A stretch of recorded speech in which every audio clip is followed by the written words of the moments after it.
Today on Power in the Word. You're under grace now, and I want grace to be the answer. Let me tell you something. He's faithful when you're not. He's merciful when you're not. It's not based on you doing good or you doing bad, even though most of the church is still living in that mentality. He's telling us that He's bringing us out because He loves us in spite of us. I want you to understand today that Jesus is not mad with you. He's compassionately in love with you, and He's open and merciful to you, and He wants to told you and to forgive you, and for you to be forgiven of all things, to be released from the bondage of what that religion has brought you. Welcome to Power in the Word. What gives someone the power to love their enemies, to love the unlovely? It's perfect grace. Today, Dr. Norris teaches us that grace has been with us from the beginning of time and has endued us with power in the here and now. You don't want to miss this message, so stay tuned. And I'm going to talk about something this morning that I really want to show you. I want to show you perfect grace. Because how many of you know that you're living in perfect grace? And perfect grace didn't start just when Jesus came. Perfect grace has been here all the time up until the law came. And up till the law came, everything was perfect and everything was judged not based on what people did, but they were judged based on the perfection and the faithfulness of Jesus. How many of you know Jesus has been here the whole time? Go to Exodus chapter 14, verse 11. You know, when God brought the Israelites out of Egypt, out of slavery, He didn't do that because they kept the Ten Commandments. He did that because of the blood of a lamb, right? Now I want you to think about it. From the time the children of Israel left till they got to Mount Sinai, not a single Israelite died. Now I want you to think about that a minute. Not a single Israelite died from the time they left to the time they got to Mount Sinai. It was only when the law came that the Israelites started to die. So I want you to go to Exodus chapter 14, verse 11. I just want to set you up and show you some things, and then we're going to take a little journey, okay? Then they said to Moses, because there were no graves in Egypt, have you taken us away to die in the wilderness? Why have you so dealt with us to bring us out of Egypt? Verse 12. Is it not the word that we were told in Egypt, saying, let us alone, that we may serve the Egyptians? For it would have been better for us to serve the Egyptians than that we should die in the wilderness. Verse 13. And Moses said to the people, do not be afraid. Stand still and see the salvation of the Lord. And He will accomplish for you today, which He will accomplish for you today. For the Egyptians whom you see today, you shall see again no more forever. Verse 14. And the Lord will fight for you and shall hold your peace. Now I want you to think about it just a moment. Here they've just come out of Egypt. They've been in bondage for so many years, and they've just come out, and all of a sudden things are not going their way. And immediately they say, why'd you bring us out of slavery to put us back in, let us die in the wilderness? But how did God respond? Let's see how He responded, because I think that's important. So the people complained against God and they murmured. But what was God's response? He opened up the Red Sea. They crossed over on dry land on the other side, safe from their enemies. If you notice, God didn't ridicule them any time for complaining and murmuring. He just poured out a fresh revelation of grace and mercy and love and compassion every time. Now, He had just brought everybody out of bondage and pure slavery, and they're already belly aching, grumbling, and complaining, and God didn't get upset. That's the God that's your daddy. Now watch this. I want to go on because I want you to see this. Go to Exodus chapter 15, verse 23. And when they came to Marah, they could not drink the waters of Marah. That means bitterness. Some say Marah, but the correct pronunciation is Marah. For they were bitter because they called the place Marah. Verse 24. And the people complained against Moses and said, what are we going to drink?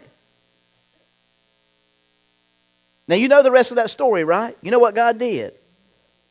But what did He do? He took a tree and made the bitter water sweet. Here they are, just one chapter earlier, they're complaining in belly because they're going to die in Egypt. Now they're complaining about the water. What does that sound like? Not trying to throw you under the bus, but what does that really sound like? And all of a sudden they get to this Marah, And all of a sudden the water's bitter, and Jesus said, I'll take a tree and I'll throw it in and I'll make it sweet. Symbolic of what? The cross, man. And so he took and made the bitter water sweet. But I'm saying all this because I want to set you up. Look at Exodus 16, verse 2. And when the whole congregation of children of Israel complained against Moses and Aaron in the wilderness, verse 3. And the children of Israel said to them, Oh, that we have died by the hand of the Lord in the land of Egypt, when we sat by the pots and the meat, and when we ate of the bread to be full. And you have brought us out into the wilderness to kill the whole assembly with hunger. First, they were complaining about they were going to die. Second, they were complaining about they didn't have any water. Now they're complaining about they ain't got anything to eat. What did God do? He sent manna from heaven, man. I want you to see this because I'm setting up. Go to Exodus 17. And the people thirsted there for water. And the people complained against Moses and said, Why have you brought us out of Egypt to kill us and our children and our livestock and our... Sound like a bunch of bellyachers and grumblers and complainers to me. You know, they've done it for 4 straight chapters. 4 straight chapters they've been complaining and bellyaching. What did God do? Look at verse 4. And Moses cried to the Lord and said, What shall I do with these people? They are about ready to stone me, man. I brought them out of bondage and they're about to kill me. You ever felt like that? 5. And the Lord said to Moses, Go on before the people, take with you some of the elders of Israel, and take you in your hand your rod, which you struck with the river, and go. Verse 16. And behold, I will stand before you there on the rock of Horeb. And you shall strike the rock, and the water will come out of it, that the people may drink. And Moses did so in the sight of the elders of Israel. Now here they're complaining about water again, and what does he do? He strikes the flinty rock, and water begins to flow out. Who's the rock, man? 1 Corinthians tells you that. He's the rock in the old covenant. Now watch this. Here they are complaining and grumbling and belly aching and crumbling and complaining. We're going to starve. We're going to hunger. We're going to thirst to death, and we're going to die in the wilderness. And they had forgotten all about it coming out of slavery. Is that us?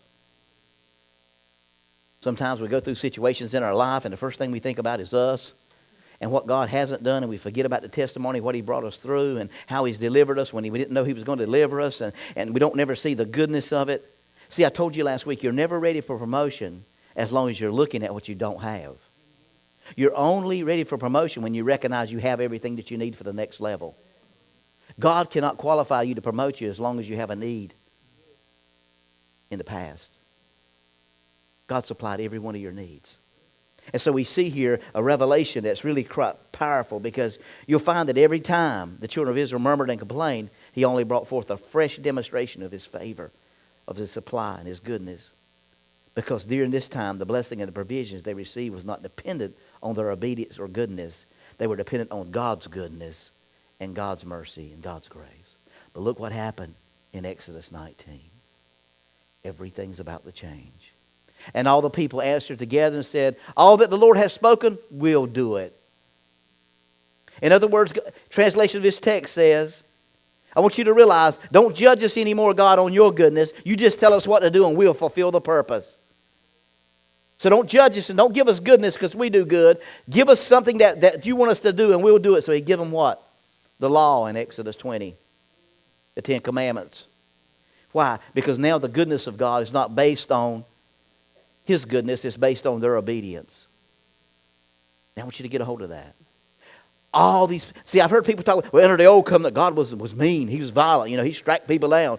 But the reality is, look at the mercy and the grace that He poured out to the Israelites from the thirst, the hunger, the dying, and all these things. And He poured out everything they needed. He sustained them until they realized that, hey, I can conquer this by myself. I don't need God.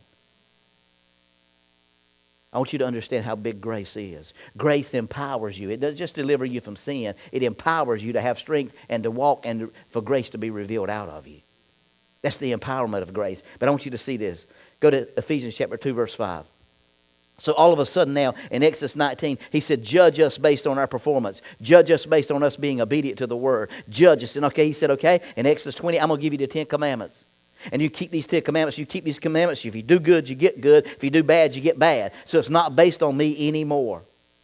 But thank God for Ephesians chapter 2, verse 5. Even when we were dead in trespasses, he made us alive together with Christ. By grace you have been saved. Now I want you to understand that even when you were dead in your trespasses, Jesus came along and said, you know what, you're no longer under the 10 commandments, you're under grace now. And I want grace to be the answer. Let me tell you something, he's faithful when you're not. He's merciful when you're not. It's not based on you doing good or you doing bad, even though most of the church is still living in that mentality. He's telling us that he's bringing us out because he loves us in spite of us. I want you to understand today that Jesus is not mad with you. He's compassionately in love with you, and he's open and merciful to you, and he wants to told you and to forgive you, and for you to be forgiven of all things, to be released from the bondage of what that religion has brought you. I'm telling you, he's compassionately in love with you. And so the only time he's ever been unmerciful is when they wanted what they wanted and they gave it to him. He gives men always what they want. He didn't want Saul to be a king, but the people wanted a king. So what did Jesus do? What did God do? He gave him a king. Amen. What am I saying? I'm saying that we got to understand something here. In Ephesians chapter 2, verse 5. Now watch this. The word saved is the Greek word sozo. And this is a powerful word. It's a form that begs us to dig into. And I tell you, man, this word is powerful. The word saved is in the present tense. It means that the action of the verb occurred in the past and the results linger in the present. Paul is saying that our salvation was accomplished in the past and we now exist and are as saved in the present. Now watch this. Paul is saying that our salvation was accomplished in the past and we now exist as saved in the present. If we were to translate this passage in mind, it would read, by grace have you been saved completely in past time, with the present result that you're in a state of salvation which persists through the present time. Now I want you to think about that just a moment. When the people wanted a law, he gave them a law. When they wanted grace, he gave them a Jesus. And everything that ever happened is he brought grace to them. He brought grace to them. All he wanted you to do is come and receive from him. All he wants you to do is come and receive from him. We've got to get a hold of that. That all he wants you to do is just come and receive from him. Just come and eat of me and you'll never thirst again. Drink of me and you'll never thirst. Eat of me and you'll never hunger again. Just come and receive it. I don't want you to do anything. I don't want your religious affirmations in your performances. I want you to just come and receive from me. And so he come and what happened? They just received. They just received. And so we have been brought up and say, I'm not walking that law anymore, but we're full of law. Because it's always about performance, and we base our performance on somebody else's performance to determine if we're good or bad. We just receive from Jesus and let the grace supply everything we need in our life. And then we understand this message of grace. Grace will pour out of us. That's what the fruit of the Spirit is. It's just grace pouring out of us. Grace empowers us, not just to be redeemed from sin, but to free us to receive from him. See, that's the wonderful thing about this message of grace. It's the opportunity to just receive. You remember the woman that came to Jesus and she wanted healing for her demon-possessed daughter. And the Bible said that she came to Jesus with the pretense and cried out, Son of David. Now, she was a Canaanite woman. But she cried out, Son of David. Now, only Jewish people come and say Son of David. She was not a Jew. So she didn't have a right to use that. We always bring our pretenses to Jesus. But all of a sudden she said, just help me. And what did he say? What did he say to her? He said, I'm not worthy to give the bread to dogs. But if you look at that word dog in the translation of the Greek, it means puppy. And even the puppy gets the crumbs that falls from the rich man's table. So what he was saying to the woman, honey, I got you. Even though you're a Gentile and you're not a Jew, I got you because I've got you in the back. And what am I saying? He's redeemed us and delivered us. He was only supposed, he would come for the Jews, but he also got the Hebrews. Now, what am I saying to you? So the woman come and she said, he called her a dog. The Jewish people would have got real offensive that hadn't understood that Greek word. And the word means puppy, which means a word of nourishing and supplying for and looking after. And so she understood, hey, I got this. I understand that even the puppies get the crumbs that fall from the rich man's table. Because both Greek words there is puppy. He was not knocking her down or criticizing her. She just come and received. She brought her pretenses and her religious mindsets and called him the son of David, trying to be Jewish. Only the Jews said that. And then all of a sudden she just cried and said, help me. My daughter's possessed. And the Bible said she was healed from that 1 hour. The healing, why? Because she put down the pretenses and just come and received.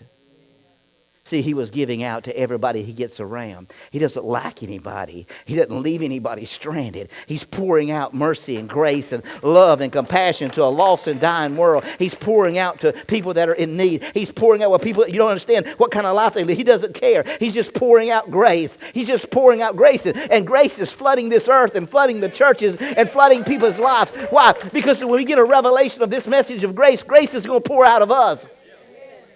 I'm telling you, the coldness and the hardness is going to fall off, man. When Jesus walked around with these disciples and he knew they were going to betray him. He told Peter, he said, Peter, I'm praying for you, buddy. They're trying to sift you, man. I got you, though. I got you, Peter. He had Judas also. You know, we want to throw Judas under the bus, but I'm telling you, Judas understood. He sold Jesus out for 30 pieces of silver, which was the price of a female slave. He was buying back what he really thought he was doing a good thing. He didn't think he was doing a bad thing. He didn't think he was trying to sell him out. He thought the King of the Jews was really going to be revealed. We've thrown Judas under the bus, but I'm telling you, God had a purpose for his life. He had a purpose for his plan, and we've thrown him under the bus, but I believe grace was poured out to Judas. He said, Judas, do what you come to do, buddy. See, I believe we're too quick to throw people under the bus, man.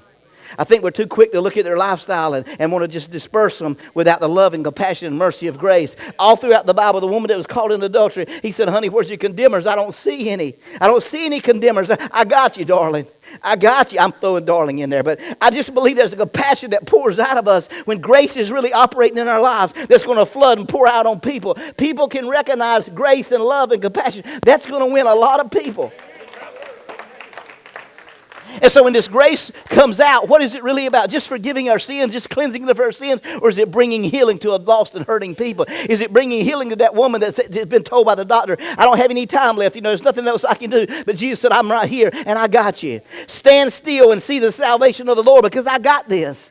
He's just pouring out the love, but we put so many rituals and so many ideas about A, B, C, and D in the church that they can't come and receive generously. They got to get everything straight before they come, and Jesus has already got everything straight. And I believe that's the compassion he's trying to pour out upon America and this world today. I'm telling you something. God is about to move in this nation, and we're going to see a revelation of grace being escalated like we've never seen before because mercy, I'm telling you, the hardness and the shells of hardness are coming down, and grace is going to be poured out. And we're going to know he's going to walk into rooms and bring complete deliverance in people's lives when we can get away from religion. And so I think we're going to see this perfect grace. He never wanted to give them the 10 Commandments. That's what they wanted. He always wanted to pour out his son Jesus and let you and I know that we were completely forgiven all the time. It's not based on me missing it.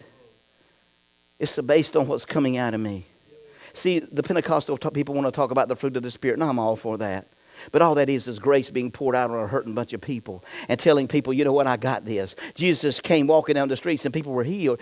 Peter walked by and the shadow of Peter began to heal people. What happened, man? The shadow of what consumed him consumed people. Whatever overshadows you is going to overshadow who's around you. I'm telling you, it's time that when Jesus walked down those streets, they wanted to kill him. They wanted to stone him. He slipped away sometime to get away. Why? Because he knew the purpose wasn't finished yet. The grace hadn't been poured out onto everybody it needed to be poured out on. He poured it out on the Gentiles. He poured it out on the Jews. He poured it out on everybody he come about. Why? Because his purpose was to reveal grace. His grace was going to be revealed upon a nation. It was going to be revealed upon a world. And now he's poured that same grace out on us. And where Jesus is walking on the earth with grace being poured out of us. And we have that same healing power in our hands. Tell people they don't have to be sick anymore. They don't have to be in darkness anymore. They don't have to be in bondage anymore. They don't have to have mental issues anymore. They don't have to have darkness in their lives anymore. Because I come to seek and to save that which was lost. The authority that you have, he's given it back to you through the blood of Jesus and the grace and the mercy. That is what grace is really all about. Is that people don't have to be sick anymore. People don't have to struggle anymore. People don't have to be in bondage anymore. His grace is sufficient. Peter prayed about something. Lord, take this thing from me. Prayed 3 times. And what did the Lord say? Jesus said, son, my grace is sufficient for you. I got this. He didn't have a trouble seeing. He didn't have a trouble with his body. He had a trouble with personalities and messengers coming trying to baffle the message of grace. Everybody's trying to stop this message of grace. Why? Because the message of grace is going to bring love to people that nobody else wants to be around. It's going to go into the depths and the gutters and the galleys, into the struggles of life, and it's going to reach down and touch the hearts of people that you don't even know why it touched. And anything you got to say, Jesus sometimes just walked into a room and everything was different. You and I are going to walk into rooms and things are going to be different. Why? Because of his grace and his mercy. I want you to go with me to Romans chapter 5, verse 17 and 18 in the Amplified. And now we're going to see something here. And if because of one man's trespasses, lapse and offense, death reigned through that one, much more surely will those who receive God's overflowing grace, unmerited favor, and the free gift of righteousness, putting them into right standing with himself, reign. Say, I'm reigning. I'm telling you, man, I can't get away from this. As kings in life through the one man, Jesus Christ, the Messiah, the anointed one.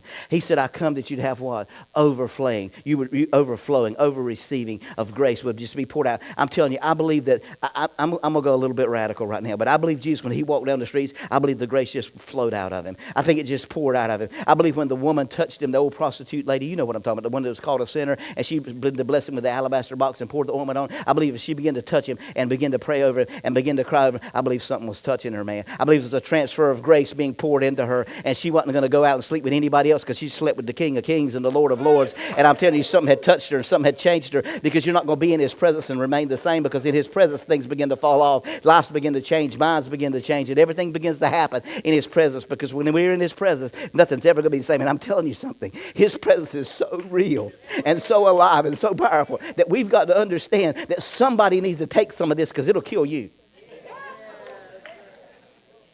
And I believe Jesus walked on the earth and he had that presence. And when he walked by people, things began to happen. And if you notice, he never called anybody over and said, let me pray for you. But everybody that touched the hem of his garments, everybody that got close to him, everybody that cried out, he never turned anybody away. Because he always had the answer to their need. I want you to understand today, you got the answer to everybody's need. You just don't know that you got it. But what's on the inside of you is bigger than what's on the outside of you. And if you learn to live from the inside out instead of the outside in, what's on the inside would come out and touch everybody around you. That's what this perfect grace is all about. And that's what Jesus done. And he only done it in 42 months. He come and walked on the earth, and he revealed the grace everywhere he went. The Jewish and the religious folks and the self-righteous ones had problems with him, but he didn't have problems with anything, because he knew that everybody that got around him was going to be changed. And everything was going to, because his kingdom was going to reign on this earth, and nobody's ever going to stop it. Why? Because what was in the inside of him now is on the inside of you.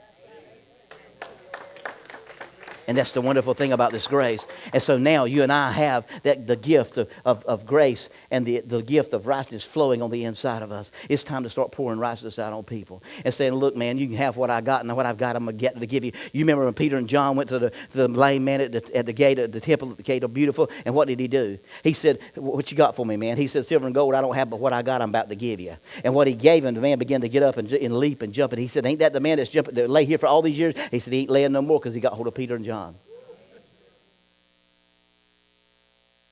I want you to understand something. He got hold of Peter and John. I want you to understand something. Why was it just Peter and John? Because the law had been keeping the man down, but grace and John was going to get him up. So he sent the law and grace so he would understand what was going on. He thought he was going to get some silver and gold. But he got something greater than silver and gold. He got grace. And the Bible said he took him by the hand and said, now walk. Why? It was a transfer of grace from John into the man that was lame, and he got up and began to walk off. And the Bible said he was leaping. Now you got to understand something. Here's a guy that was about 38 years old and hadn't never walked. He didn't go to PT and get no therapy.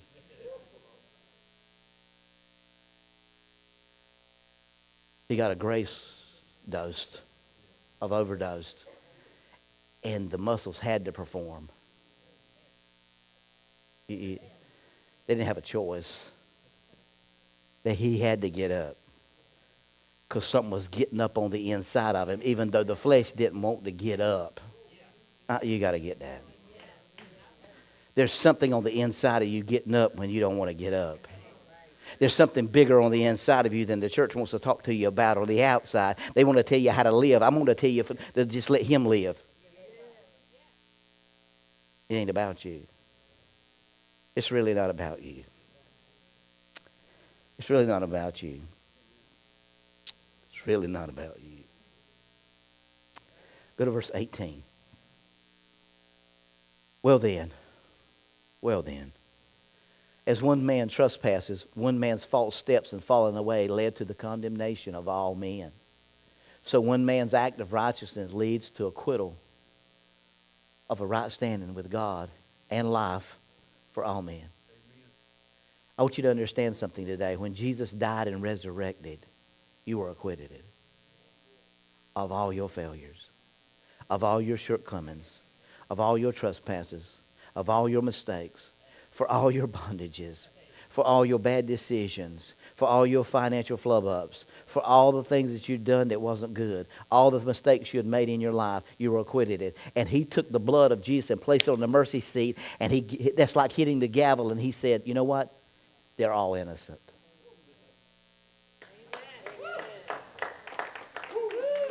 You are not guilty of one thing today. And I'm telling you something, you can't look and find anything you're guilty of. Because behold the Lamb of God that taketh away the sin of the world. The word taketh means to make it rise up. What rose up? You were delivered from sin and you rose up above sin now. There's no sin in you, man. You don't have to sit around and cry and ask God to forgive you. He's already forgiven you. You don't have to sit around and worry about what's going to happen when I leave here. I can tell you exactly what's going to happen. You're just going to shed this and become like you really are. You're going to become some kind of something. And if you can get a hold of some kind of something here, it won't take so long to get wherever you need to get to. I'm telling you, perfect grace has been poured out to this generation. I want you to go to 1 John chapter 1, verse 16 and 17 in the Amplified. For out of his fullness, say out of his fullness. I want you to look at somebody and say, I'm full of God. I'm serious. You ain't got a hold of that. How can you be full of God and full of sin? You can't even have no sin. You don't even have a lick of sin. Say, I don't have a lick. You can't even search me out and find none. For out of his fullness, abundance, we have all received. Say all. All had a share, and we were all supplied with. Look at that. One grace upon another spiritual blessing, upon another spiritual blessing, upon spiritual blessing, upon favor, and gift heaped upon gift. Now, how many of you know the word gift, and gift in the translation of verse 16 is also the Greek word for grace? How many of you know the word gifts in 1 Corinthians is grace? Oh, come on, somebody get with me. See, all it is grace pouring out. Every time that sin wants to show up, grace is bigger. Because where sin abounds, grace is more. And so it's grace upon grace upon grace upon grace. And the more you realize you have grace, the more grace is going to be poured out of you. And it's going to be poured out upon a world, upon a nation. There's going to be a smile on your face and joy in your life, compassion in your heart. And people will get ready and say, I don't understand what's happening, but I sense something. I tell you what it is. It's grace. It's grace. It's grace being poured out upon your life. A grace will make a man stay home when he wants to run around. Hallelujah. It'll take that desire away, man. Great. I'm telling you, you'll begin to fall in love with that woman. You don't know why you love her. She's the same woman, but something's changed on the inside of you, man. I'm telling you, I'm serious. When you get a hold of this grace I'm talking about, it'll change your relationship with your wife. We want to thank you so much for joining us today at Power in the Word. We'd like to hear from you. Just go to our website, harvestfellowshipchurch.net, or you can check us out on Facebook or YouTube. But until next week, remember, God loves you and He's got a plan for your life. But most importantly, remember, there's power in the Word.